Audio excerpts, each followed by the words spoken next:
Really? Yeah, like so much data. What's your outcome? You like, and then like not who's or like I get priorities and now, work is more time than the others. Yes. I think it's just still pretty good.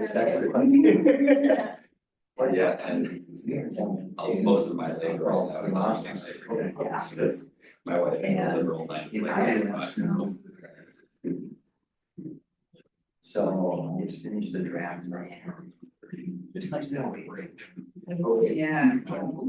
So.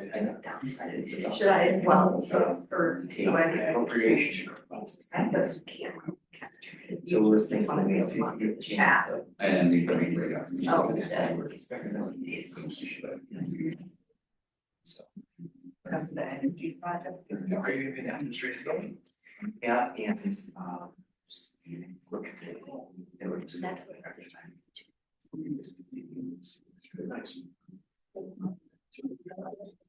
Yeah. So I'm curious. So you guys see what we see. Okay.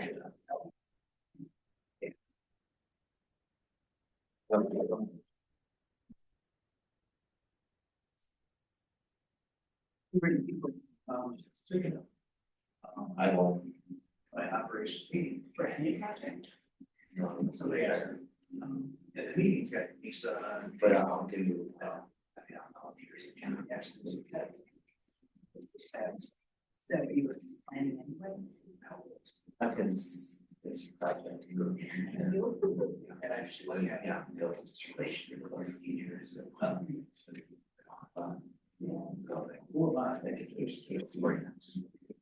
Yeah, it's getting some. Yeah, yeah, it's, we have, so. That's all I have. And it's, so, yeah.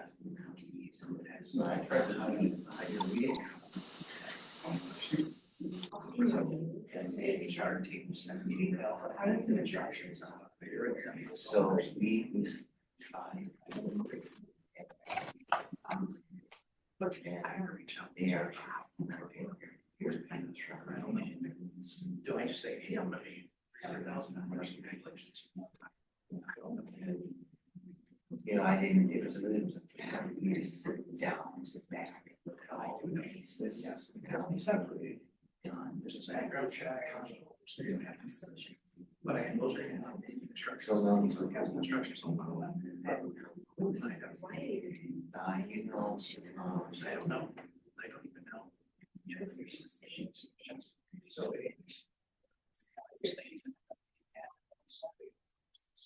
yes, that's.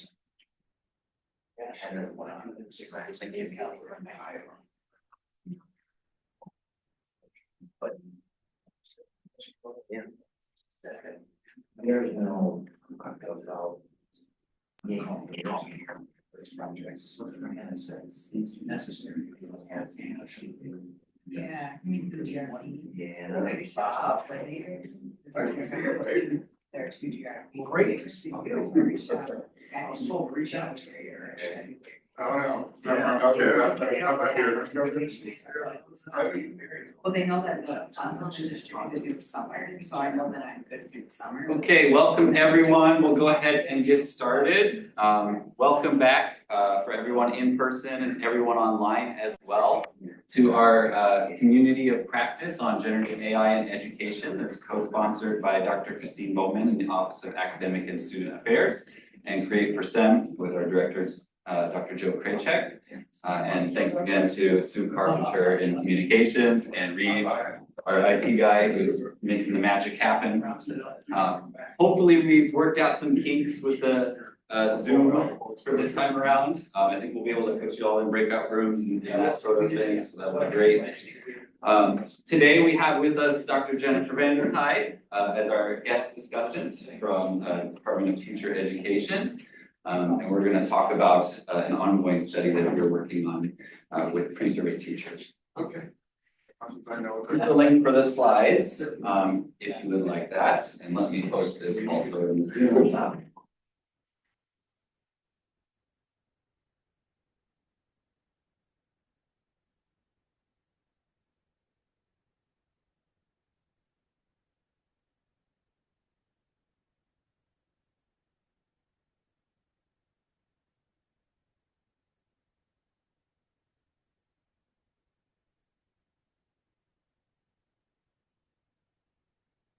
Feel free to open up and check. We'll try to figure that out. But if you're able to, maybe take a screenshot of that or type in that short URL. If you're online, that would be great.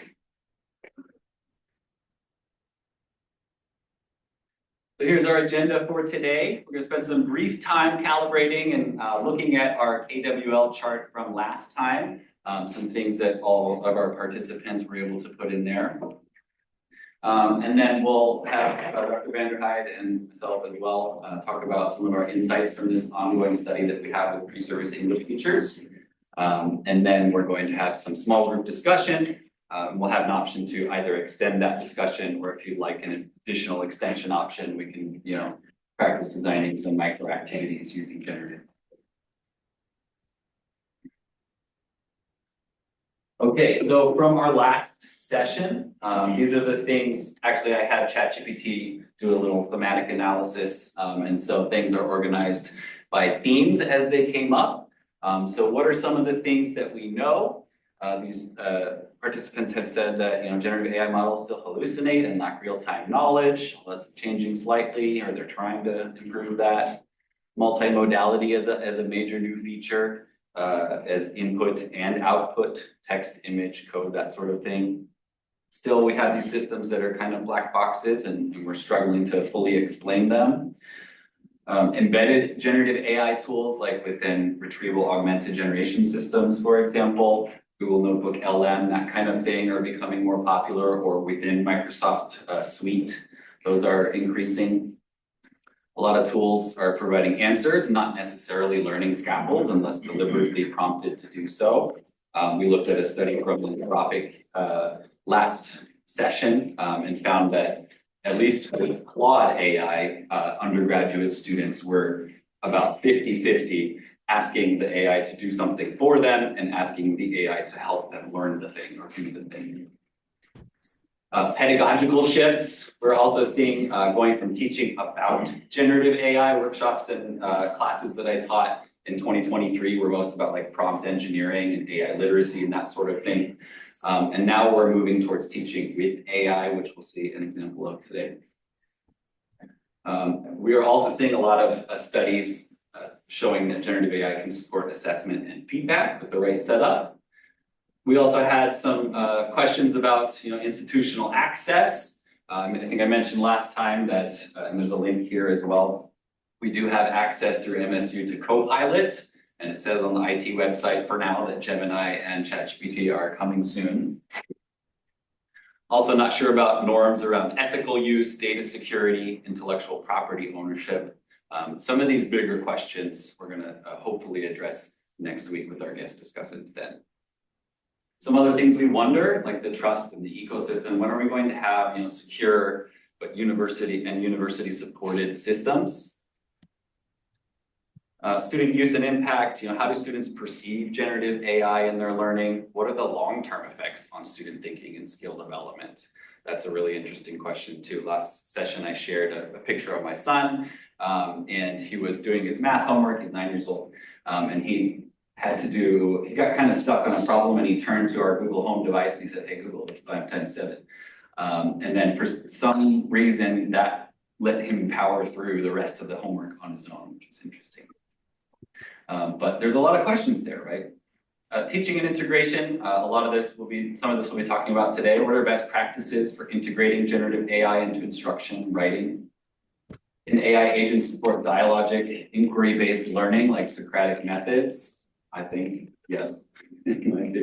Technical challenge, right? How do we manage inaccuracies and bias, and questions about like where is it pulling its sources from, and will it be able to do more automatically and that sort of thing. And then in our lingering wonders at the end of the session, we had 2 questions that particularly stood out to me.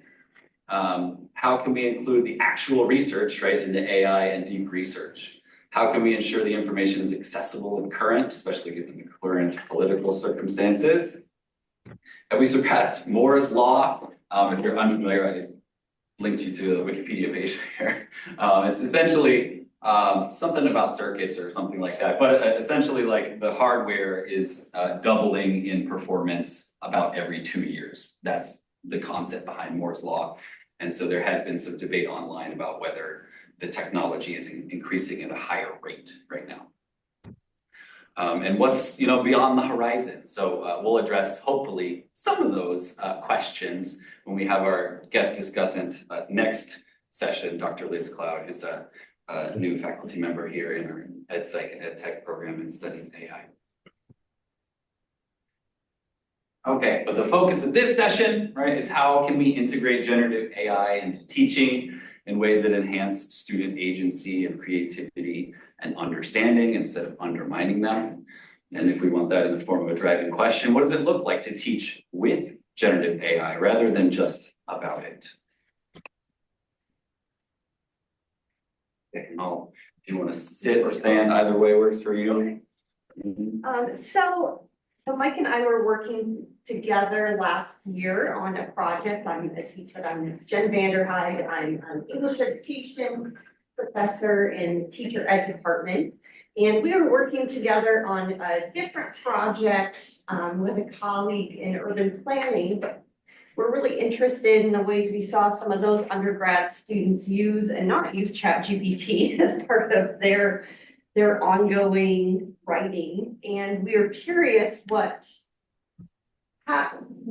if at all and how pre-service teachers might use generative AI as part of their planning process in creating lessons and unit plans.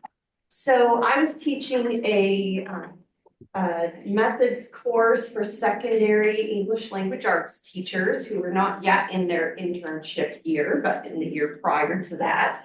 And we had them work in groups of 3 to 4 and design a unit plan using Of Mice and Men, which is a very typical canonical text that I'm sure many of you have read as well. But we asked them to teach it in a current and critical way. And that was the main job for them. And we just said, we would love for you to also use ChatGPT as you plan, but didn't give them any kind of instruction on how to do so. We wanted this to be a more naturalistic study where we could understand what they were doing on their own.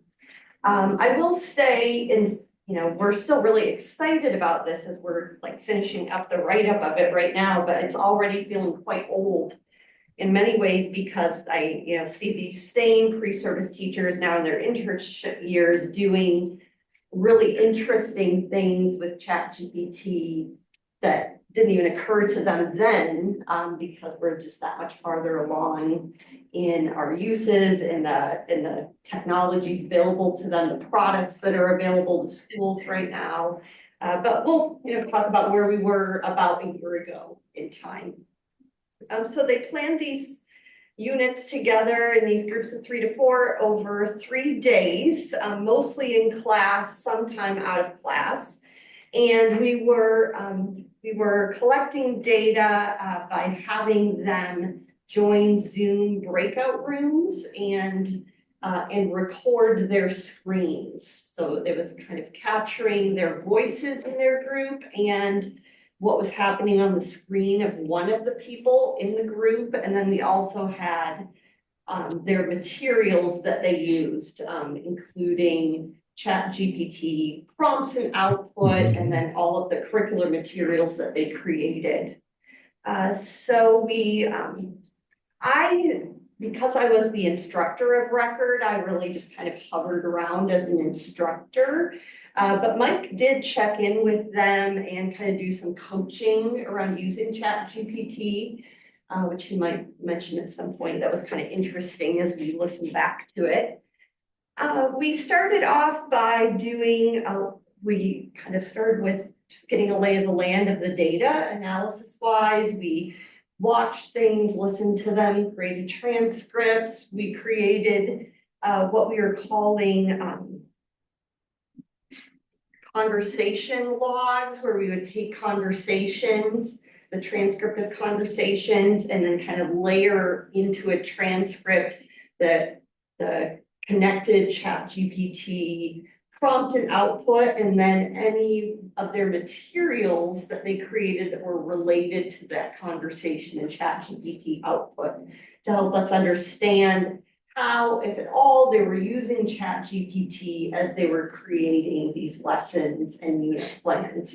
And that way we could kind of see at a glance what they were doing. We also then analyzed those documents for various aspects of communities of practice, and then for the different types of knowledge within TPAC, and Mike will talk more about that.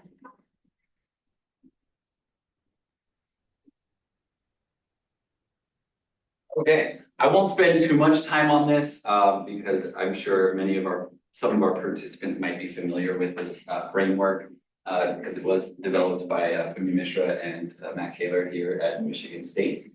But this is a really interesting framework for integrating technology into your teaching. I actually learned this framework as a pre-service teacher at Ohio State, so I thought it was pretty cool. And the reason that I wanted to put this up here is that they published an update to TPAC in the age of generative AI, and they added contextual knowledge, as you can see down there at the bottom. And so their argument in this paper that I linked to from 2023 is that TPAC is still a really powerful lens, but only if we expand it to include certain things that are more relevant in this age of generative AI, like the relational, social, and co-creative dynamics of using these tools, the long-term consequences of the technologies, and the broader educational and societal systems in which they now operate. So we are still continuing to write about this. We'll be presenting about it next week at AERA, but some of the general findings that we have is that as we looked at different levels of students' knowledge, their technological knowledge, their pedagogical knowledge, their content knowledge, and then all those overlapping layers of those different types of knowledge, we noticed that those seem very related to how students used GenAI, and we'll kind of break that up into 3 different examples to share with you. We noticed that how GenAI acted kind of as a social partner in the community of practice varied as well. We found, we'll share with you, a group that really did a strong job of having a coherent planning process that used ChatGPT, but that was not always the case. And I think that as students' growth in their pedagogical knowledge and content knowledge occurs, they're able to use GenAI more strategically in their planning process. And so we hope to show some examples of those to you. So one group, we kind of gave them the title, like, we've never done this before, because that was a comment they made really early on in the planning process. This was not exactly true, as they had, of course, the semester prior where each of them had learned how to create unit plans and actually created a unit plan. But as they were, posed with this task, a very typical task for a middle or high school English teacher to plan a unit around a literary text, they just kind of froze up and were really unsure of where to start. I provided them with a planning document that to me really broke down the process, but they approached that planning document really kind of all over the place. And so they kind of invited ChatGPT into that all over the place approach. First of all, it was clear they really were not used to using ChatGPT. The student whose screen we could see, she created an account. We watched her create an account. She sees it for the first time. She's like reading aloud what it says it can do, and then basically writes in a search engine task. It was like, make a unit of mice and men. And then it, gave just pages of information that then the students didn't know how to sift through because it was so much information. And so then they decide to start tackling the different parts of the unit plan template, but all very sporadically, not linked together. Just give me some essential questions of my men. And then you even hear laughing like, give me, that seems so rude. Please, can I have, like they're trying to kind of talk to it more nicely. And, then they had a whole conversation about, are we allowed to just use this? Is that cheating? And someone else said, well, teachers are always borrowing each other's plans. So I think as long as we make it our own, it's fine. So it's clear that even their like pedagogical, technological knowledge of how people can use Gen AI for teaching was quite low. So we saw that they were really low on just all these aspects. Their content knowledge, I'm not sure they had read the novel, even though they were supposed to. Their knowledge of how to plan a unit, their technological knowledge about ChatGPT, all of this felt like they were just really unsure about how to do all of this. And so when we looked at what they actually created, ChatGPT, a lot of what ChatGPT provided them did end up in various parts of the unit plan, but kind of just as filler, like, oh, I like that essential question, I'll use that here. I like that Common Core State Standard, I'll stick that here, but no alignment across the different parts of it.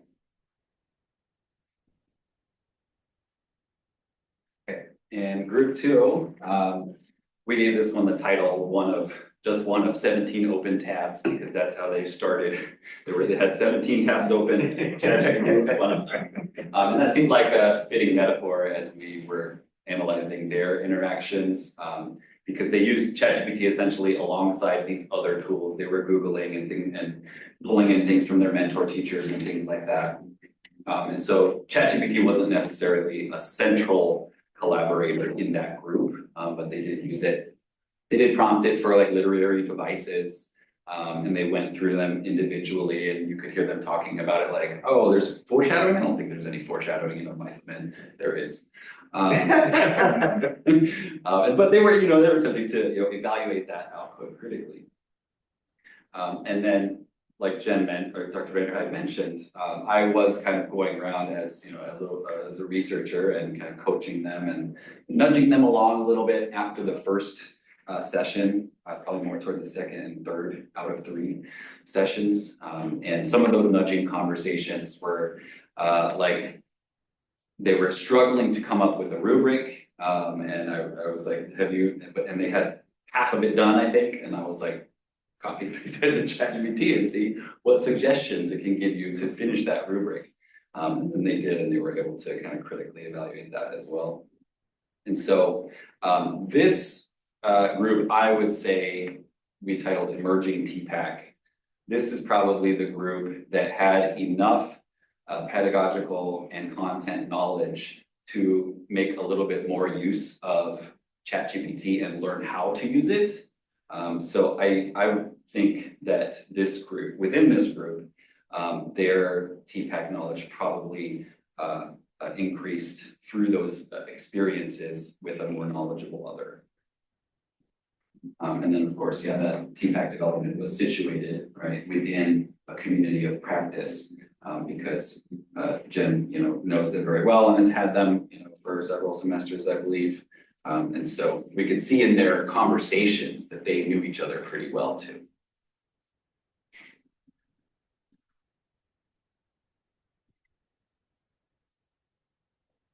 I think you are writing about that, you probably know them more than I do. You did, but it's okay. Yeah, and then group 4, another group that we chose to highlight, in general, we thought had higher TPAC knowledge. One of the things that they mentioned in their conversation was, we're doing so well. So they recognized that, right? And they started right off the bat with a critical lens. They were talking about ableism and ethics, the American dream. And so pulling in from things from their mentor teachers and that sort of thing. They prompted ChatGPT pretty iteratively, building complexity and alignment within their unit plan. And then they, utilize other tools like Google and that sort of thing to verify and revise their outputs based on the different pedagogical aims that they had as the drivers of that learning. And so it seemed to us like ChatGPT for this group was more of a collaborative peer. And we might make the argument that if students have higher TPAC knowledge, right, especially the pedagogical and the content, they might have more capacity, cognitive capacity to improve their technological knowledge of the tool.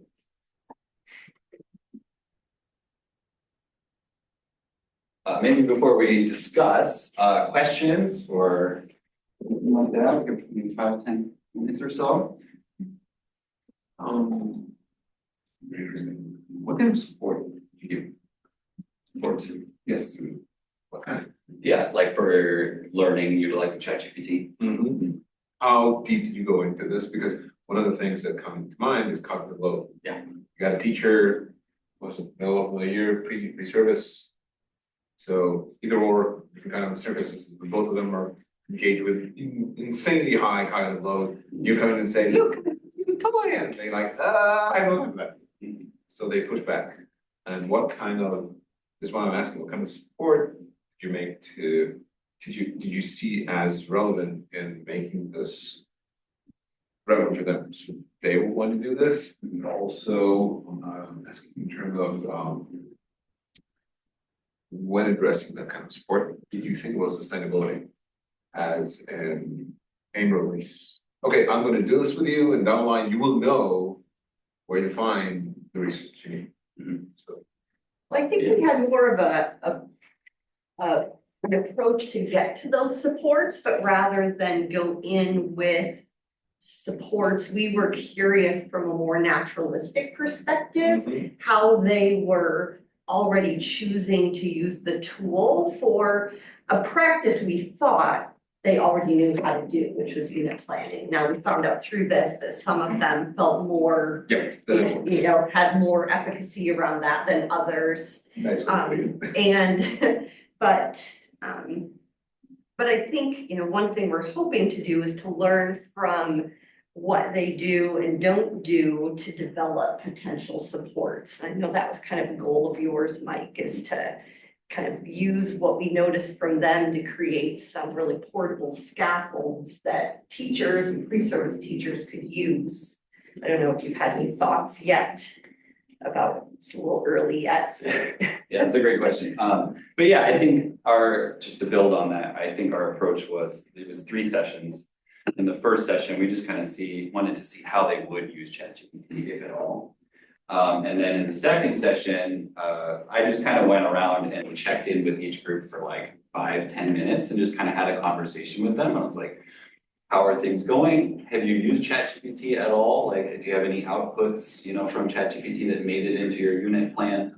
And we just kind of had that sort of natural kind of conversation, which led to, okay, we tried this, but we got stuck here. And then I could then say, oh, we'll try this then, right? And so giving those sort of nudging supports, I would call them, seemed sort of natural to us, and you know, within this community of practice, felt like a good way to do it. And I just wonder, also, do you plan to use like a reflection session so each group can share what they did? For example, group 4 might want to share like how they find it really, we are doing so well, so how they are doing so well, and share with other groups, so maybe they will have some time to learn from each other and then reflect more, and then in the next session, maybe if they find another task with another literacy material to design, so that they can incorporate some suggestions that they heard from each other. So because I don't know why, but I feeling like all of us, we are learning the capacity of the tools and how to incorporate it in our work. So they might enjoy too that collaboration. Maybe you might consider that too. Yeah, that's a great point. Yeah, maybe next time we can do some exit interviews or focus groups. Hey, Mike, Jen, did any of the groups or students actually sit down and start developing their unit plan and then bring in ChatGPT where they were, rather than trying to start with ChatGPT and just being lost in the jungle? It seemed like group 4 did that more, because they were really, I mean, it was I'm getting my groups mixed up, so it might have been, there was group 6 as well, like, one of the groups didn't even open ChatGPT for at least half an hour. They did a lot of talking first about like, what do we want our focus questions to be and choosing critical lenses. And once they had kind of some of the basics, then they started kind of layering ChatGPT into that. And that definitely seemed a more, at least to me, effective and organized approach rather than like, Yeah. let's just ask a lot of questions and then wade through it all. Yeah, and that's interesting too, like there were some students who, I would say probably a lot of them were not very familiar with ChatGPT, so there were a lot of students who wanted to explore ChatGPT, you know, what can it do, right? Ah, Before trying to figure that out before we can even figure out how to fit in here. So, yeah. So you talked about with group 3, students who have more pedagogical and content knowledge might have higher cognitive capacity to develop technical knowledge that will help them with using the tool, is that correct? Yes. Do you think that that still would be the case today if you did the same experiment? But with this current year's cohort, with the students who are lower in their pedagogical and content knowledge, do you expect that they still would show, I guess, a weaker use of generative AI? Or do you think that maybe this year, I guess enough time has passed that they can still use generative AI as a collaborator, even with low content and pedagogical knowledge? When I think about it, I think of too, this other study that Mike and I did in this urban planning class. And just, I mean, when I look across both groups, which were entirely different contents and very different students, it just seemed like students could figure out how better to evaluate output and prompt for what they really wanted if they had a deep understanding of the nature of the task that they were doing, what the typical disciplinary practices are of that task to try to get ChatGPT to kind of better align with that discipline.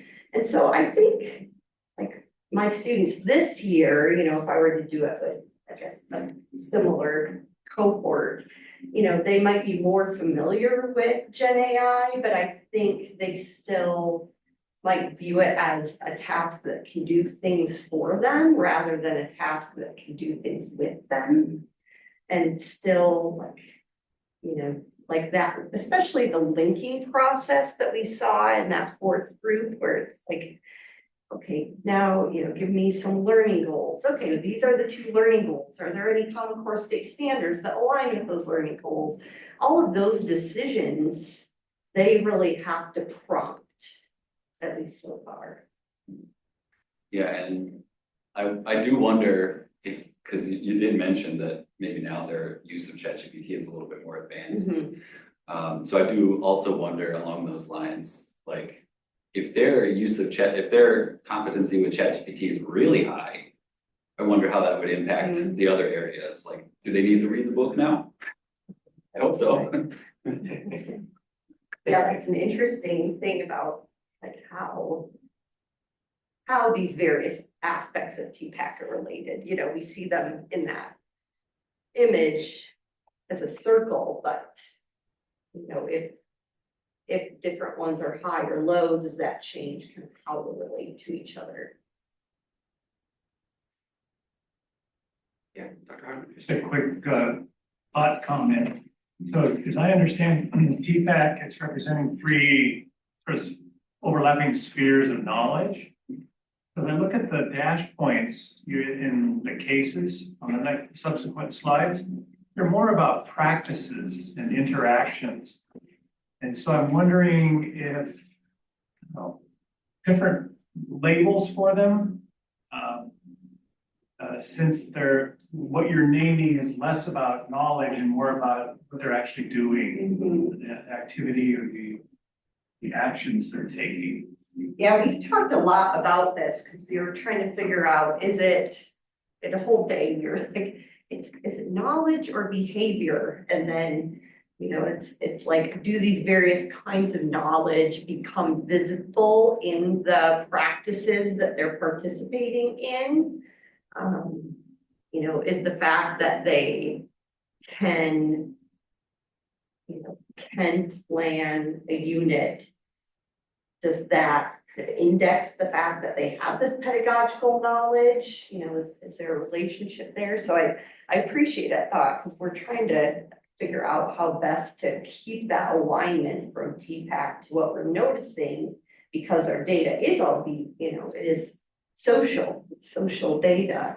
And so we're watching that on the social plane. So, yeah, we're trying to figure that out. If you have suggestions, Go We to would the love- original artificial outlines, white knowledge, and transferred knowledge use.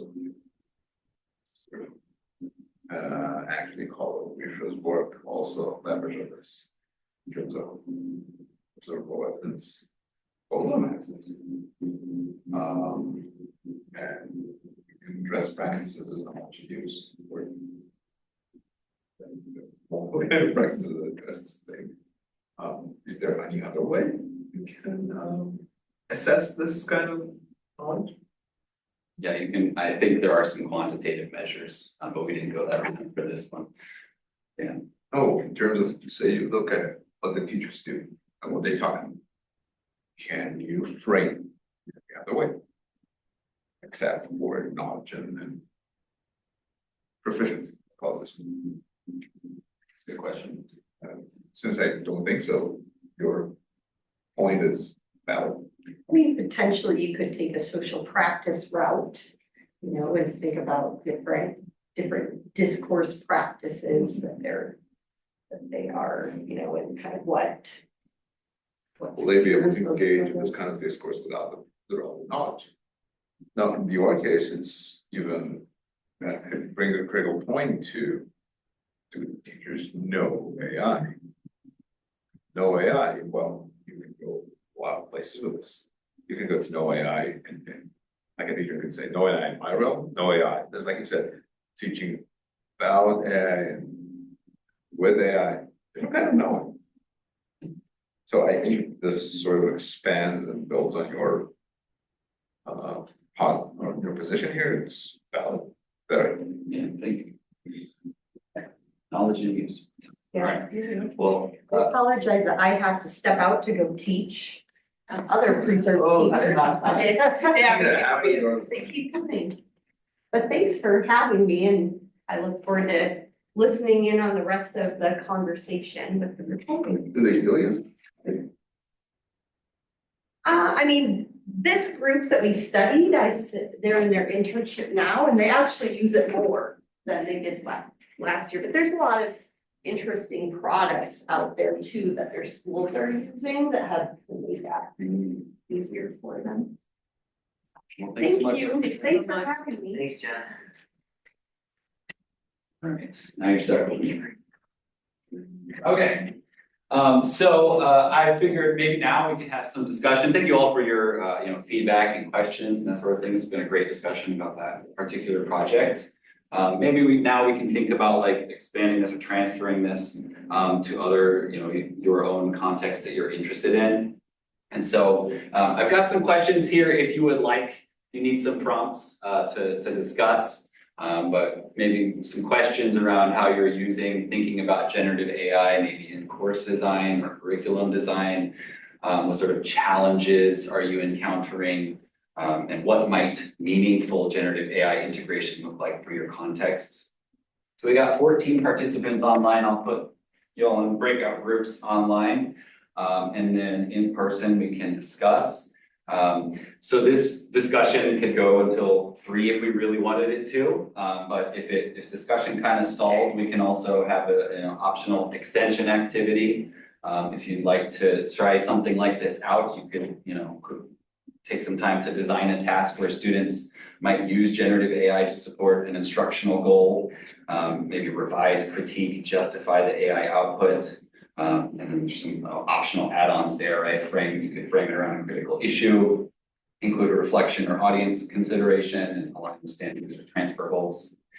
So if discussion does stall, or if this seems like an activity that you would like to spend time on instead, feel free to do that.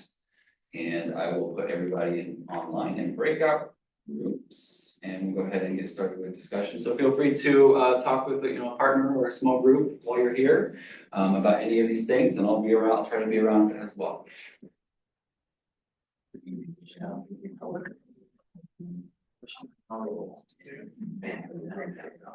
It seems to me. It's been. We didn't have one illustration, but it's all conversation. You know, I know she's But also, Yeah, I know. Sometimes I look at, for design methods. But it's more about like, I must make that. Yeah. You know? If it was Yeah. just please make sure this couple of questions or just. Also, it's super cool, because you know what you're doing. Yeah. That is the point that I think that needs to not have content on your business, but in their language, like the best. To me, it's. And even the core idea. No, actually, it's not, Right. because you have. That's what I. So. I have one say, I have. Wait, you have chronological people. I guess augmented. Yeah. That's So I have more yeah. advanced. That's more advanced. I have what do not. Basically, it's pedagogical content. So, yeah, and without Knowledge. contract, okay, so just let it go, without contract, knowledge and without pedagogical knowledge, how you might strength. Yeah. It's a short one, so you want. Can you have pedagogical content and knowledge without? In vacuum. You know, there's about. I would think so, should we give it a try? You can use constructive for teaching sociology, for teaching history, for teaching biology. So, Yeah. Constructivism, you need the context. You can't teach vacuum. yes, but when you say research, it's more about. Are you familiar with this? It's one of those views, the whole idea is you have technology, so you got what we call the innovators, the crazy ones, they jump, first one they jump, and then you have the early adopters. These aren't, the teachers you were working with, they're pre-service, right? So were they,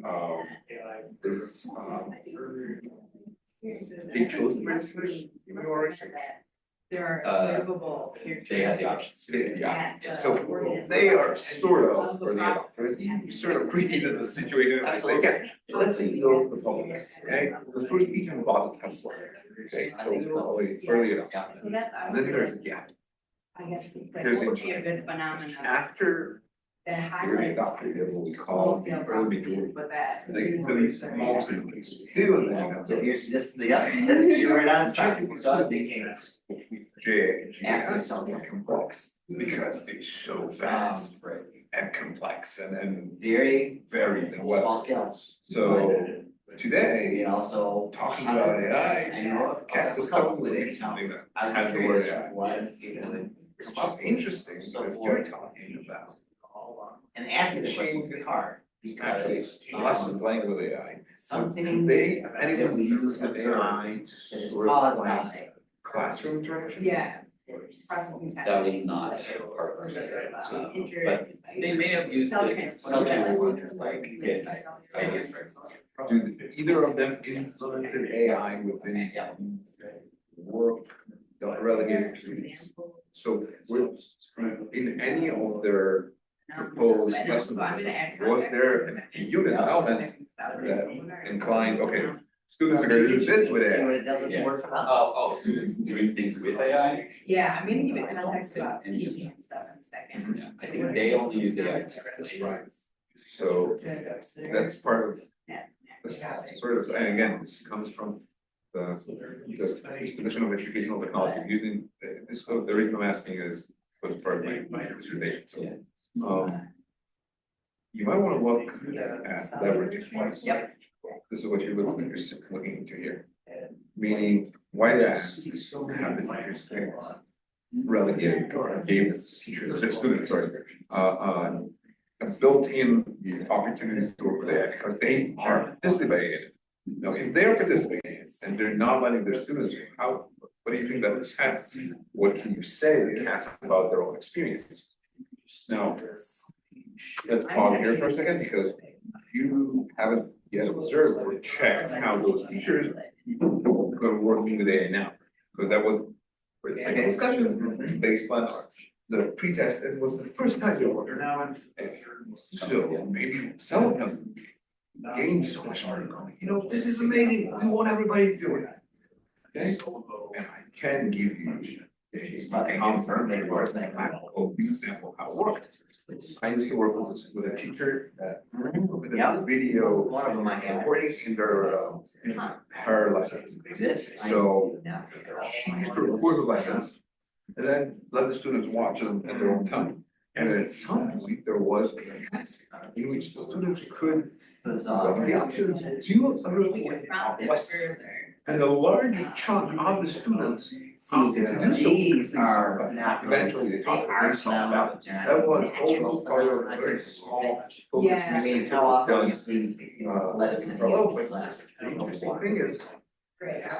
that's looking at what value of technology for teachers, in this case, GAI.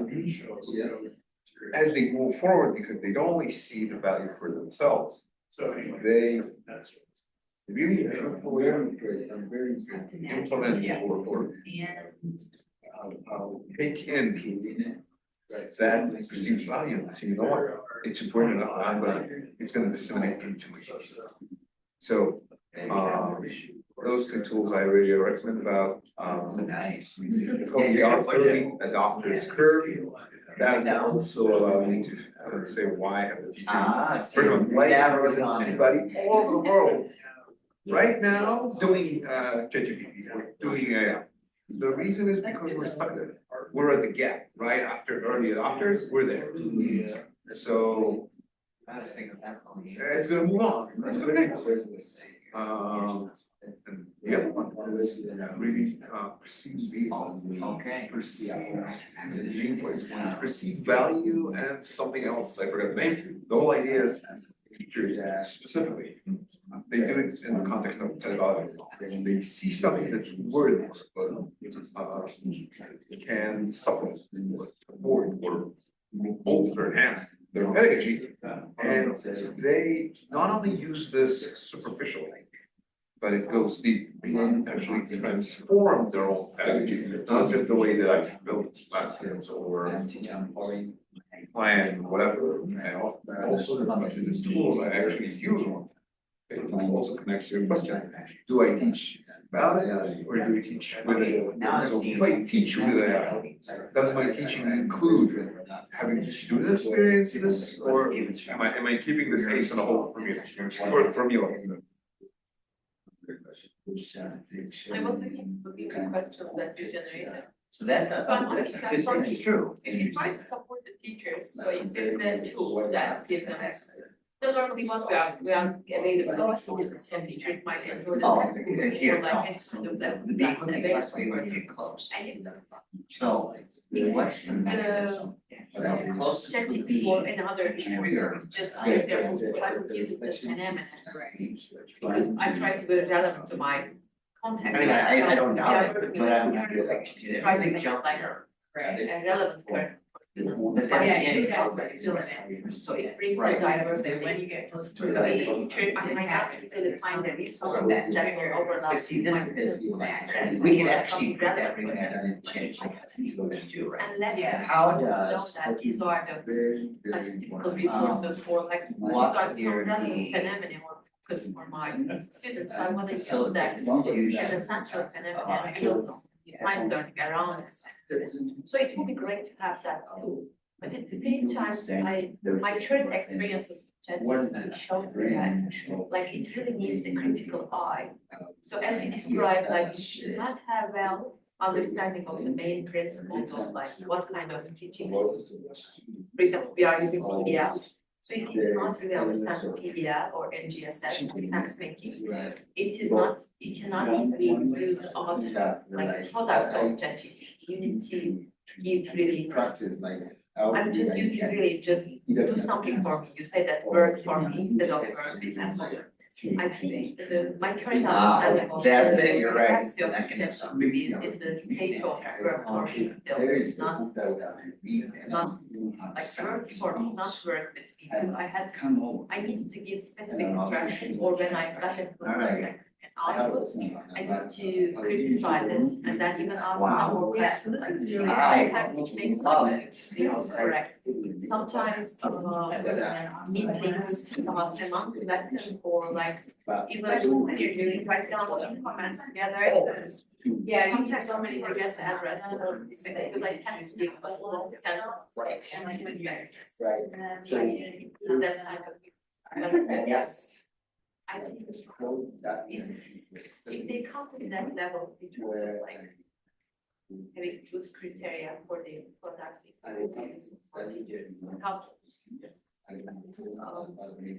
Although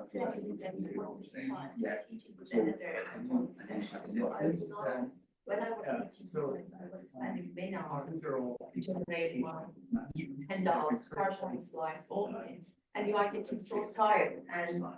The next day, after I have this coming will come to the world that you are so tired, but you do not have enough energy to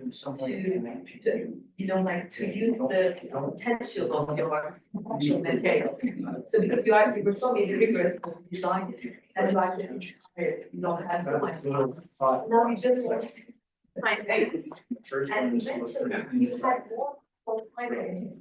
You can say more around this discussion area, but you learn to do that.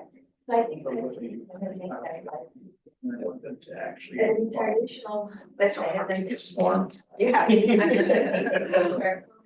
Telling you right now, even on single paragraph. Or people sometimes like text, have a text exchange. So after I learned it was now for me my hard time saving because I'm typing something I want to tell like I want to be like this is the main focus of the email I want to be polite, blah blah like you said exactly and maybe I'm trying not to be changing but I'm not spending too much time about the grammar, language, all the stuff. And also in terms of like I'm thinking right now, for example. So there's a. If you design, Yeah. Trust. I don't know, maybe somebody else like outline of something. For example, you mentioned that you use ChatGPT to help you for thematic analysis. Because sometimes there's a lot to do. Even it's not easy to digest. It might be challenging reading or any data that you don't know what to do. At that time, I'm thinking with it. So ChatGPT is acting as a partner with me because I'm asking what you are thinking, what it sounds. Or a funny example, but this is the first year that I'm taking benefits from it, which I have no idea about that. How it's different health insurance options and stuff, because I was student, so there was only one option.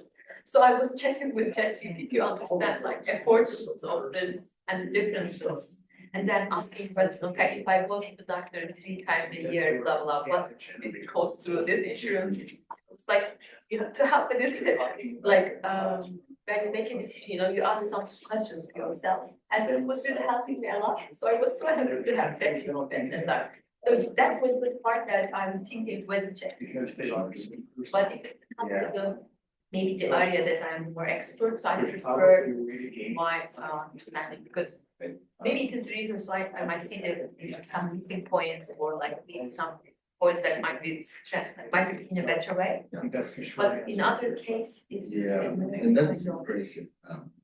Not, there are some information that is it doesn't open too much interpretations because you have the rules and the numbers. So it is great I think to plug in the question there and then plug the like more formula verifications, but designing is a little bit different than I know course like so I think the function is changing in my life. But I'm really looking for time and when they are well educated in terms of design principle, they will really come up with great plan templates. We have people really serious so that the teacher might try to figure out how to implement that. But of course, like we need to consider about all the concerns that you mentioned, like ethical concerns, like to minimize any stereotypes or anything through the generated materials. Because if they teachers trust them really, it should be trustable. Not minimize. I mean, like User won't trust it automatically. Connects those experiences captive. we need to train the specific tool, because you mentioned about different tools design, not only in terms of about GenAI, but I remember that there was a slide that you mentioned about like different design tools for. I think that was good, like. So maybe more, Treat it more as a. in nature, when they have this design, like can bring the great tools I remember together. thinking about that just. And it took same time. When I was. You know, I will go one step Seeing forward. those living out.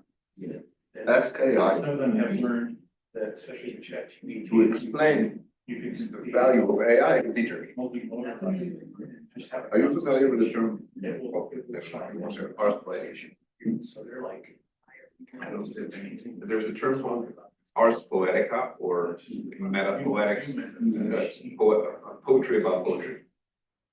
So you can do ars AI, AI explaining the value and the virtues of AI to teachers. So it will be, why do I need to use AI? Oh, let's ask AI, why do I need to use that? No, it sounds silly until you say, okay, this is sort of an iterative process, because for example, you'll ask ChatGPT about this, why are you using free? And we'll give you an answer. And you look at it and say, that's good, but you haven't explained ABCD. Go ahead and explain this thing. So, and you do this well, it's like training. Well, sort of things about the benefits that AI, that specific tool can give those teachers. It requires them to align those kind of explanations with their perspectives, with their frame, their views. Yeah. So, Yeah. you can make sort of align. don't think. This is the framework. Think about or offer the ways AI can help teachers in that framework. And the more you will do this thing, the more benefits Yeah. will be shown there. There's a higher chance that the teacher will be more inclined to use it for themselves. And this brings me back to my original question, what kind of support did you give them? Because once you give a user AI for the first time, they sort of get lost. Like you said, I want to do this, don't do this, then they get stuck or muddled in how they do the prompts, but that's not the issue, or maybe it is, I don't know. I'm thinking, can you use sort of in a meta way, in an iterative way, AI to flush out the virtues it has for teachers? In that case, yeah. Okay, sure. The last one for you, like What kind of students teach how your systems will last. Because for example, you're doing, are doing Standards, ABCD, that. with no point that, yeah, gone, you have to be extra Although the step. grade card. Fine, we want 4, 3, 2, students 0. use that. In That will practice, come. it's really It nice. takes a while because we're still stuck at that first, sorry, second stage, or Yeah, I think those are great ideas. But yeah, using AI to teach AI is a good idea. One thing that I've found in multiple studies is that Thank you, I appreciate and that. actually this is different work paycheck. When I was taking the class, Adults who have lost. semester Yeah. and he asked me, how do you measure like the right? I appreciate your time, thank you. And I said, I don't. And unless I'm an expert in this, whatever domain we're talking about, which I see. Hey, yeah, we're gonna wrap up. I'm gonna pull the people online back in. But yeah, so I think it was really helpful for me to be in on that conversation as someone who knew how to use pretty well ChatGPT. And also is a former English teacher, has read and taught Of Mice and Men, right? Yeah. That I think is way more important, because like we said, you have a couple of, dimensions there. And the most important one is not the T dimension, but the PCK dimension. What we talked about, Mm. like for me. I'm In order to use effectively, I need to know science, I need to know like PBL or whatever, let's say PCK. So if you look at the overlaps, you got three, okay? You got TCK, you got TPK, you got PCK. So PCK is the most important. You can be, I've seen So it is- teachers fumble during COVID with technology, but still being amazing teachers, found a way to dredge on, and walk through it. Yeah. But the most important part is getting to actually know this content and how to teach it. The second most important one is TPK, because knowing to teach pedagogically right in a way that it actually serves your teaching is another way, because otherwise one of the teachers would come in, oh, I want ChatGPT to design all of my presentations. So you have a beautiful presentation that means jack shit, okay? Then all he does is read off the board, and the students get lost in like 30 seconds flat. So that's why there is a hierarchy within the Venn diagram that's not relegated by the color itself. I think color actually talks about it in one of the in one of the most recent articles that they are not the same weight students. This might help actually your question about what teachers need to know more. Yeah, that's really helpful. All right, well, thank you everyone for coming today. Just a reminder, next week, we're same time, same place, we'll have an online option as well. Hopefully we'll have a chat for online, but at least we were able to get the breakout rooms That's working. not next week. Not next week. No, that's next week, you were right, 2 weeks. 2 weeks, sorry, 2 weeks from now. Thank you so much for correcting me. April 30th, 2 to 3, we're gonna have our guest discussant, Dr. Liz Cloud, who is going to talk about maybe the future. What is the future going to look like? Wonderful. All right, thank you all. Here's the link to the slides as well, and hope to see you next time. Thank you so much. Thank you. Yeah. You've ended the stream, right? Can I ask a question out of the context? Yeah, I also have a similar question out of context, curious one, so you can go.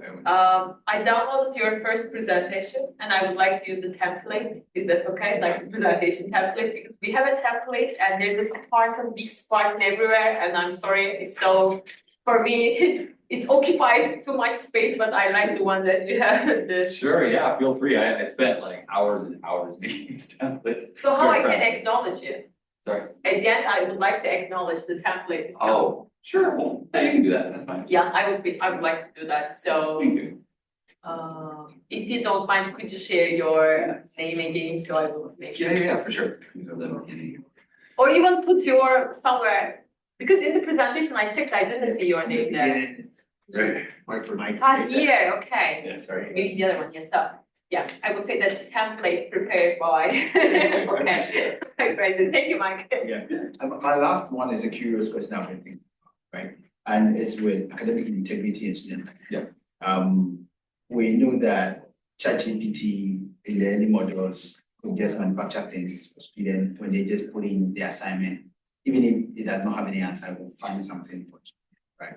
But of late, there has been other, I don't know if that is the right name, some rule-based AI tools, for example, Camingo, Anthropic Education, Notebook LM, which is like, I will not give you something outside what you've asked me to do, right? So my question is, what difference or potential difference does these tools hold, right, as compared to previous models that have been known for like manufacturing hallucinations and encouraging students cheating? I don't know if you get my point. Well, MSU is some good time coming go, and I'm just curious about what difference it does make with student learning and upon academic integrity as compared to ChatGPT and the models that could help students cheat. Yeah. That's a great question. And yeah, so ChatGPT is essentially like their goal is to make money, right? Yeah. So it's a pretty open-ended tool that students could probably use for anything, including cheating. I think some of these other ones that are tailored towards education, like Conmigo, they've tried to put more constraints and maybe more scaffolds too into those tools. So, but I haven't tried. There's like Magic School AI and that sort of thing for both teachers and students. There are a lot of tools out there. I haven't spent a whole lot of time with them, but I hope that, moving into the future, that some of those tools will be helpful, more than harmful. Okay, okay. I don't know if that fully answers your question, but. Yeah, I think I'm good with that. And the last piece was with the Bloom's taxonomy so how does this to help teachers to reimagine assessment outcomes? Right. So if it is by the end of this presentation, students should state two ethical ways of using AI. They are just going to put in the resource in any of the AI tools and ask, I've been asked this question, what are some of the unethical ways of using AI? It will spit it out for them. So if AI tool is helping students to just figure out facts, which according to Bloom's taxonomy, first one to understand and to remember, how then do instructors reimagine the assessment outcomes? That's one thing I'm thinking about. It's a really good question. Yeah. Something that, I can't fully answer that question, I don't think, but something that keeps coming up in multiple contexts of our research is like this difference between asking AI to do something for me and like having it work with me to learn the thing, right? If I'm just using ChatGPT to offload all of the blooms, understand, I'm not going to remember much at all, right? If I'm because the struggle, right, that cognitive struggle is where the learning happens. And so I think we have to be really careful. I would go back to I don't know if I had it skipped on here, but my story about my son, where he just asked Google 5 times 7, and it seemed he just cognitively offloaded that. And it was enough cognitive offload for him to then continue on his own without generative AI. But I was there in the room with him. Yeah. I was supervising. And so, and he's 9 years old, so he's motivated to, please people, so. As students get older and they have more options, those are important questions to ask. I can build on that. Yeah. So part of the situation, let's put it this way, of AI in classrooms, you have segmentation of how teachers or educators as a whole address.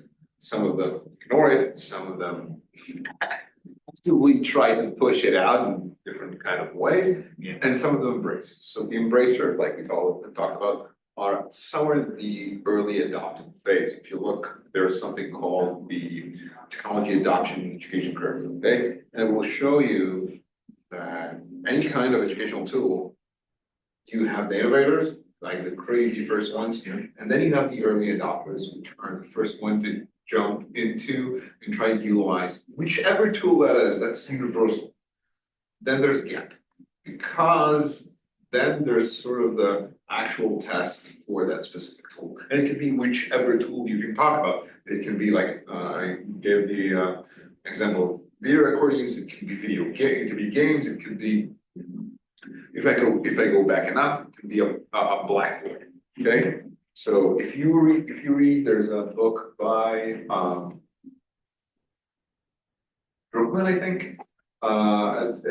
It says 20 years, actually 20 plus years of personalized education, and it starts with a description of a destructive tool for education, something that will undermine all education worldwide. Okay, and that thing is that piece. It's from a newspaper from the 1800s, and that thing describes the blackboard. And you're sort of, what do you mean? You read this, and it says the exact same words 200 years later. So any kind of technological tool, teachers are going to be afraid of it. They don't like it because it means change. Having said that, when you look at generative AI, it has limits because it's aimed at what we call a procedurally created knowledge. And one of the things that we know humans do is they create knowledge not necessarily in procedural ways. This is why we get misconceptions, don't kill me, and certain different kind of schemes of knowledge. If you're asking going back to the situation where I started, Yeah. your situating learning in classrooms, then you can do this learning in a collaborative way. You can be creative. No, come in, it's good. For example, you can ask them a question. Okay, do you have ChatGPT with you right now? Technically you did, but I'm talking to you. Okay, you don't have ChatGPT here. Yeah. So that's one. Second one is I can ask you things as a teacher that will require you, talking about Bloom taxonomy, right? So we have what, synthesis, the topmost one.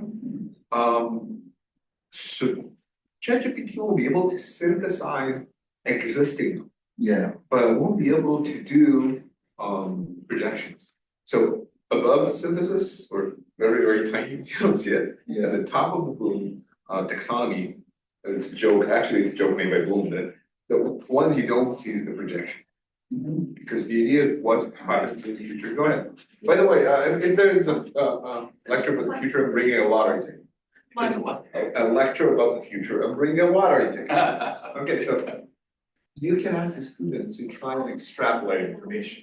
So giving From MSU, I didn't know that. fuzzy personal work. information, fuzzy But I data. did like it, I Giving just wanna make you know incomplete that it's really Asking great, the thank you so students much for to having the dialogue. complement Because I did each not know. other's No, it's base of data and then synthesize based on that. But this is your You work. can do that Because, my too. credibility will not So, be easily noticed, I will put your question name there, but I will not. like to because you Yeah. spent- Advance the work, I'm not saying it's wrong. Yeah, I Okay, get that it. you But gave advance this it great more option, so I will forward. try to put it on mine. It's not only how to prevent So much students work. from getting, from cheating, sorry, Yeah. because I want to tell you something, just don't fall off your chair, I get it. I know. okay? Would you like Students to will cheat? cheat. Yeah, anyways, anyways, they will cheat. They'll find a way to cheat. I think we can get turn around. Because he doesn't want Sue? to- he wants to make Sue? sure that. Can you turn this off? It's from your computer. We'll take care, we'll shut it down. All right, fine, we're shutting it down. Thank you so much. So, yeah, so all the things we can say right now, just can give, it's recording. Oh, okay.